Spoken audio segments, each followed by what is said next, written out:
Hey there, welcome to the channel.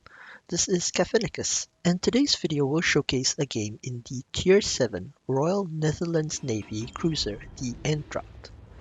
This is a domination mode random battle on North, and coincidentally we spawn North, so I'm going to head towards the A cap to support our destroyer. There is a carrier in play, so I do have to keep that in mind throughout this game as well. Anyway, let's talk a bit about the ship while we're moving into position. The Eendracht is a light cruiser with 10 152mm guns in 4 turrets using the 3-2-2-3 configuration. These guns reload every 8 seconds, which is on the quicker end for Tier 7 light cruisers, so you may be thinking that this ship has higher DPM compared to its contemporaries. Unfortunately, that's not really the case, as the other Tech 3 Tier 7 light cruisers pack either 12 or 15 guns. As a result, the gun DPM on the Eendracht more closely resembles that of the Dallas, which is a Tier 6 cruiser. The max AP damage per shell is 3000, while the HE does up to 2200 per hit, with an 11% fire chance. Again, nothing spectacular.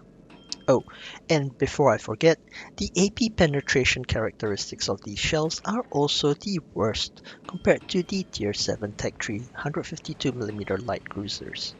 On the other hand, the shell velocity isn't bad, so that does help when leading targets. The firing range of 14.8 kilometers isn't great either, but fortunately, you can extend it out to 17.7 kilometers with the spotted plane consumable. So, this isn't looking like a very good introduction to the ship, does it? Well, the Eendracht does have one thing going for it, which is the Dutch cruiser's unique gimmick of launching airstrikes. At Tier 7, you have one strike that reloads every 80 seconds with a range of 11 kilometers. Landing a good strike is difficult, but if you do line up your target well, this can put significant hurt out on your opponent, as each little parachute bomb penetrates 34mm of armor and does up to 5800 damage, with a 33% chance to light fires. This is especially useful against lumbering or static targets, and can also be used against targets hiding in smoke screens and behind islands, though it can sometimes be difficult to land strikes behind islands due to the angle of the aiming reticle. Other than the airstrike though, the Eendracht feels like a run-of-the-mill light cruiser. It's got 32.6k base HP, which is okay. The speed of 33 knots is faster than the Helena and Fiji, but doesn't compare to the Shachors. The turning circle of 720 meters and rudder shift of 7.2 seconds with steering gears mod 1 is workable, but again, nothing special. And your 10.4 kilometer minimum concealment is similar to the Helena. Again, middle of the pack as light cruisers go at this tier. But what about the Eendracht's AA capabilities? Surely, it must have something going for it, right? Well, yes and no. The Eendracht does put out really good AA numbers, but it is held back by the fact that the range is limited to only 3.5 kilometers. So, you're not going to be able to cover your allies with your AA umbrella, and Russian carriers will just drop at you from outside of your AA range anyway. So there we go.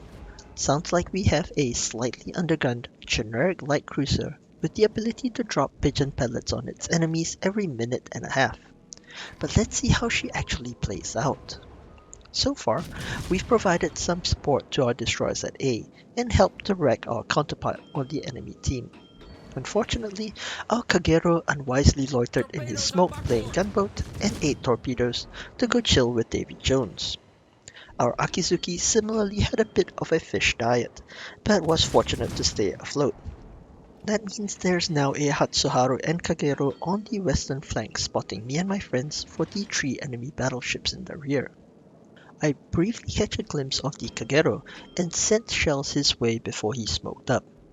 I do have my hydroacoustic search on, but it only has a 4 kilometer range, so I doubt I'll be able to spot him unless he unwisely decides to park in place. Nevertheless, I'm still going to charge right into the Kagero, or we'll never get anything done on this flank. I've silenced my guns to minimize my spotting range, and I plan to use the Kagero's smokescreen against him to try to sneak up on that pesky little destroyer. I am unspotted now, and we're going to creep into the Kagero's smokescreen. With any luck, I'll clear the other side of the smoke cloud and scare the pants off of him. I also see some shells from the smoke cloud to the south, so that's likely the Hatsuharu. I switched to airstrike targeting, thinking I might be able to drop a strike based on his shell tracers. But that's when I clear the smoke and see the Kagero 5 kilometers away. Lovely. Ambush succeeded. We immediately start firing on the enemy Kagero, and he shoots back as well. This means we should keep him lit long enough to take him out. Of course, my hydro has just run out, meaning I will have to be careful of torpedoes coming my way soon. Our Akizuki is also right on my tail, so we both unleash hell on the enemy destroyer and take him out. Unfortunately, my rate of fire just isn't good enough to land the finishing blow, but hey, he's gone and I'm still sailing. With the Kagero now out of the picture, I turn my attention back to the Hatsuharu that's still gunboating from his smoke. The Hatsu decided to stop firing though, so there's no reference point for me to drop my airstrike. Instead, I launch my spotter plane and start to go to town on the enemy battleships in the rear.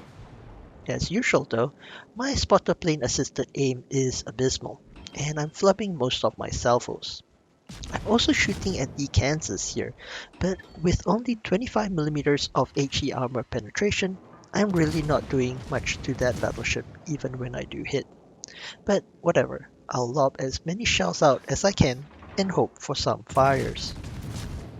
Incidentally, I'm also the most forward ship on my flank, despite having a friendly destroyer here as well. Usually, this isn't an ideal position for a cruiser when going up against two battleships and an enemy destroyer, but the battleships don't really seem to be paying attention to me. The Hatsuharu does launch his torpedoes against me though, but we easily avoid them, so we should have about a minute of fish-free farming time.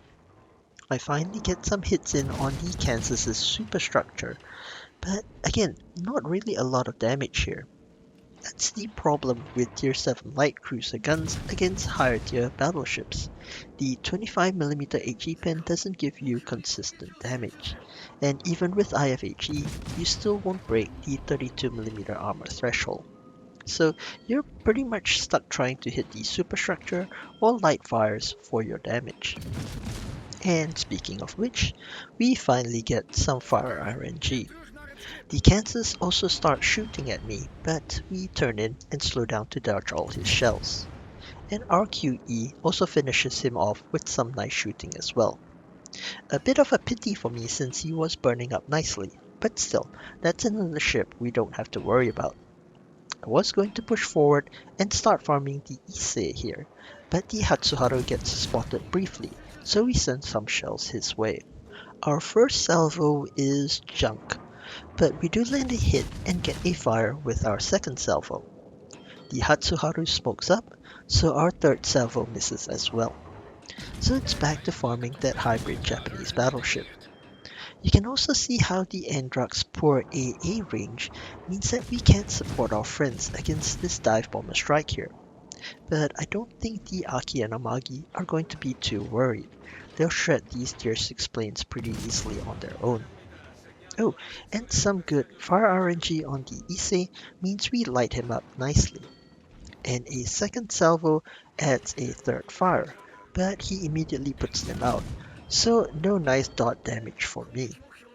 Our forward charge has also spotted a delicious carrier snack, and we launch our airstrike against him right away. I also take a shot at him before turning my guns back on the Issei, as I like to light another fire on that hybrid battleship now that he's used his TCP. And I get lucky. I get some HE citadels on the thin-skinned Ryujo and a fire on the Issei. But what really made my day was the huge damage my airstrike did to that carrier. 15k on 8 bomb hits. Goes to show what the Dutch cruisers can do with these airstrikes. We probably would have gotten some fires as well, but the Ryujo's TCP was still running after I set a fire on him a few seconds earlier.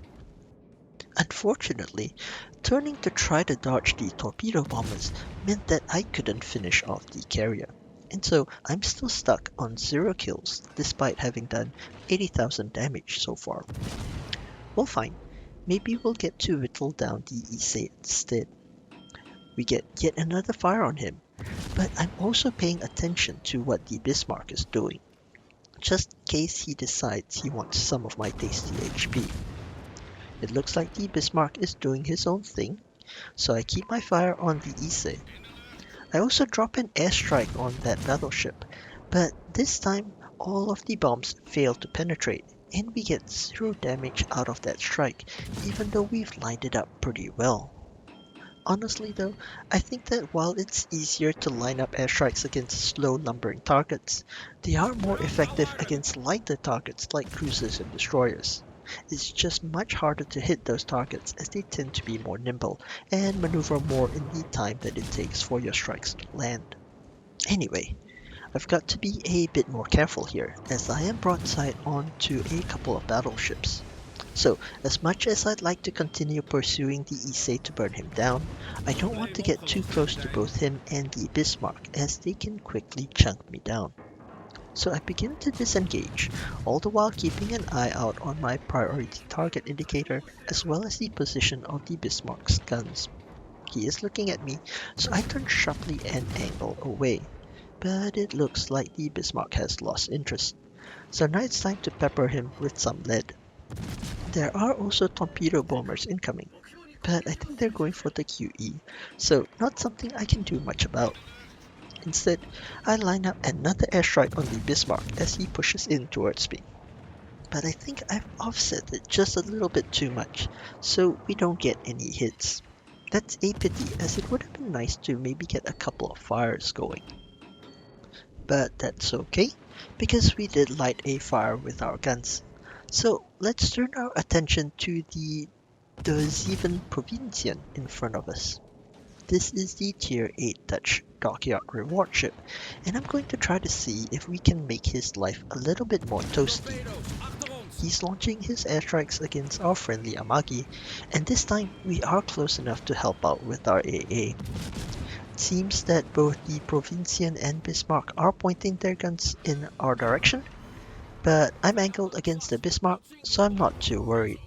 In any case, the Bismarck goes down to the fire we set on him earlier, and the Provinciën is now on the other side of this island. At this point, I was initially thinking of turning back along the F line to engage the Provinciën, but then it looked like he was heading west, so I decided to change my mind and move north instead.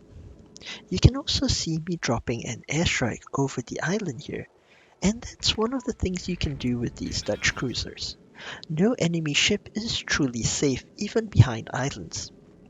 And as our airstrike goes in, we get a little bit lucky and start a fire on what looks like the aft end of the Provinciën. And we also decide to load AP here as we'll be getting a nice broadside shot off on the enemy cruiser. But here's where you see the limited performance of the Eendracht's AP shells. Certainly, I don't aim very well for these last few salvos, but even when I do get hits in on the Provinciën's midsection, we don't get the citadel damage that we're looking for. I'm also giving way too much lead here by not accounting for the relatively quick shell velocity at close ranges.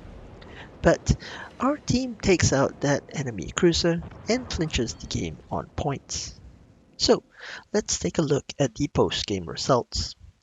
We did just over 123,000 damage in this game and received the Confederate achievement. Decent enough as a Tier 7 cruiser in a Tier 8 game. Only one kill though, as we did miss out on a few kill shots due to our slow reload and being forced to maneuver.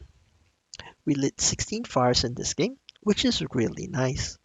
So even if our guns don't have the best fire starting chance, when we combine that with the airstrike, things can come together well.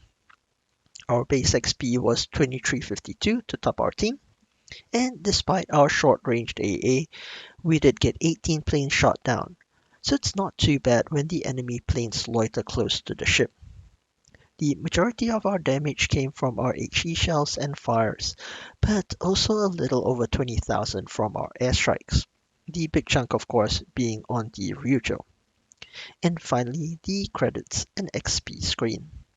The total credits received is misleading, as we got 400,000 from completing a mission. But if you did get the permanent camo for the Eendracht from the launch event, it does provide some bonus to XP and reduces post-battle service costs as well. And for anyone interested, here are the equipment and captain skills I use for the ship. Main armaments mod 1, engine room protection, aiming systems mod 1, and steering gears. You can definitely go with airstrike mod 1 as well, since that will improve your reload time for your airstrikes. But I just prefer to have better maneuverability in my cruisers for times when I have to open water gunboat. For captain skills, I've actually moved my captain to the Harlem since I finished the grind on the Eendracht.